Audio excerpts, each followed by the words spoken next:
You're watching TelecomTV's coverage of Mobile World Congress 2015 from here in Barcelona.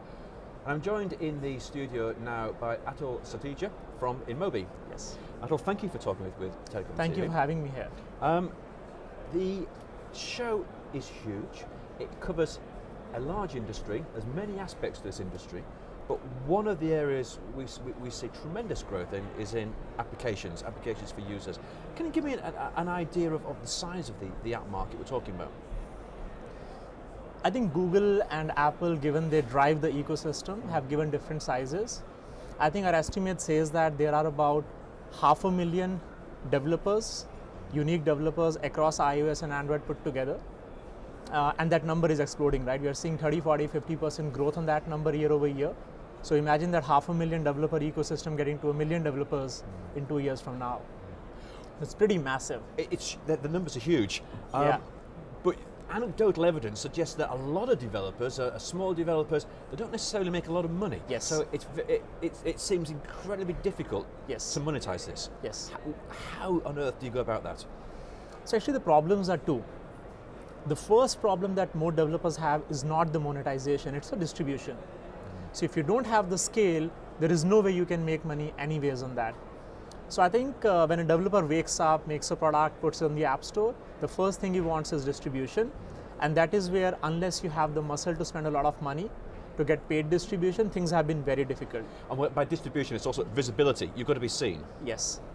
Seen, have a good product, get lucky, somebody featuring you, and then you kind of get the scale. And there are some very interesting stories there, right? We've had partners who have been working with us for 6 months. They put the app out there, got some distribution. The app took like 5 months to be really discovered, and the product was really good, and it got a massive hockey stick after that. So I think there are a mix of many things that need to go into your distribution strategy. But the second point is what you said, which is around monetization. And it's a real difficult problem, right? Because there are so many choices out there on who you can work with, how you can work with, and how deep you work with, which kind of makes a life of a small developer who can't invest into figuring out monetization not that easy. So, I think that's where we come in. We spend a lot of time with developers, giving them the right content, giving them the right education, investing with them, and obviously investing on the technology side to make their life easy. Are we seeing a change in how developers approach their apps? It would seem that for the first few years, they were content to sell the app, so it's one transaction.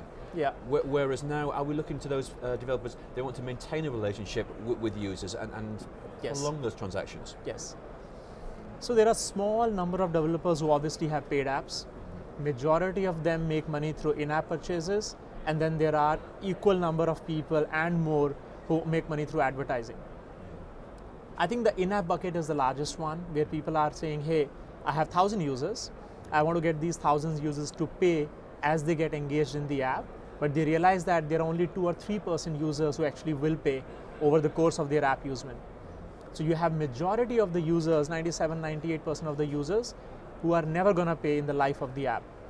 And that's where advertising monetization kicks in, right? Like, how do you get users who are deeply engaged with your product, like it, spend a lot of time on that, to actually start paying you directly or indirectly?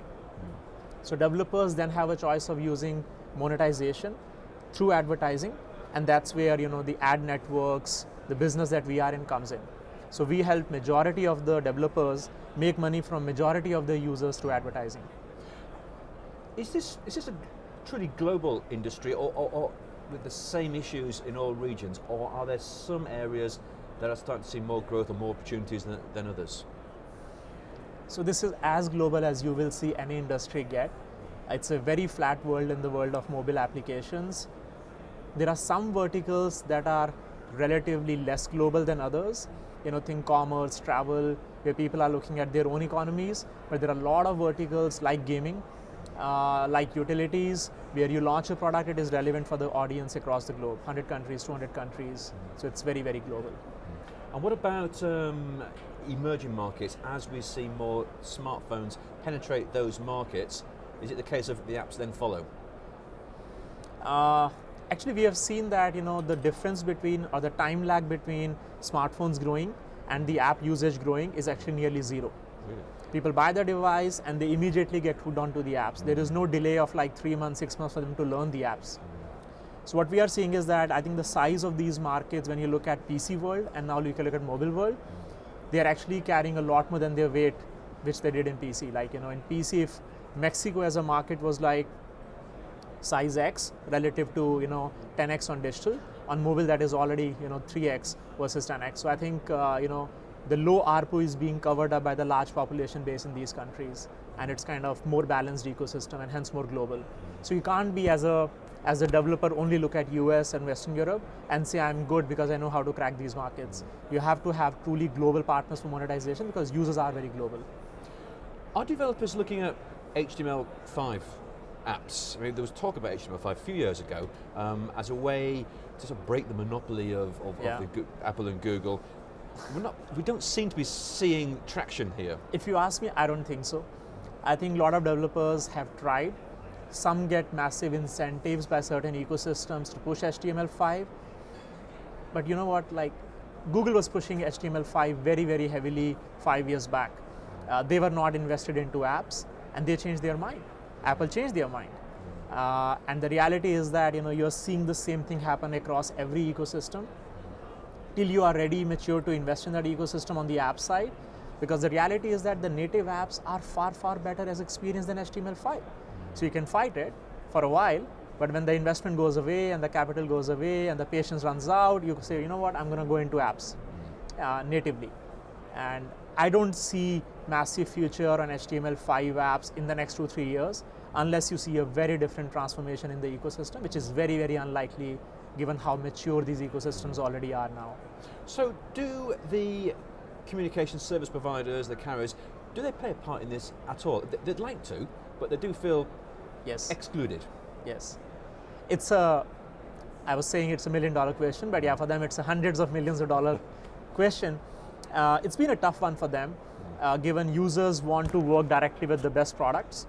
They are not known to be good companies from solutions and B2C applications for consumers, and you see this innovation coming from developer ecosystem, and they just feel that they are out of it. I think they had a lot of assets to play.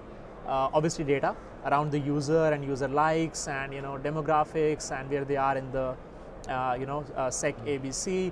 There are a lot of data around location. They had a credit card history. There's so many things, right? Payments being the biggest one. And I think somewhere initially they thought they shouldn't be partnering, and now it's too late to kind of go in partnership ecosystem because they don't have the power and the control they had previously to even have the deals that they want. So I think they are in a very tough spot right now. I do see that there is the opposite of that happening as well. You see the big guys, the Googles and the Facebook, wanting to solve for access, and Google recently announced a big MVNO play a few days back. We'll see how it plays out, but it shows how important it is to solve the access problem for mobile subscribers to drive innovation and usage and get better consumerism overall in this ecosystem for people. So I think their interests are kind of merging, but I think in the overall scheme of things, the amount of money going into solving for access will be useful for all the companies and the consumers. Atul, it's a fascinating conversation. Thanks so much for joining us. Appreciate your time. Thank you. You're welcome. Thank you.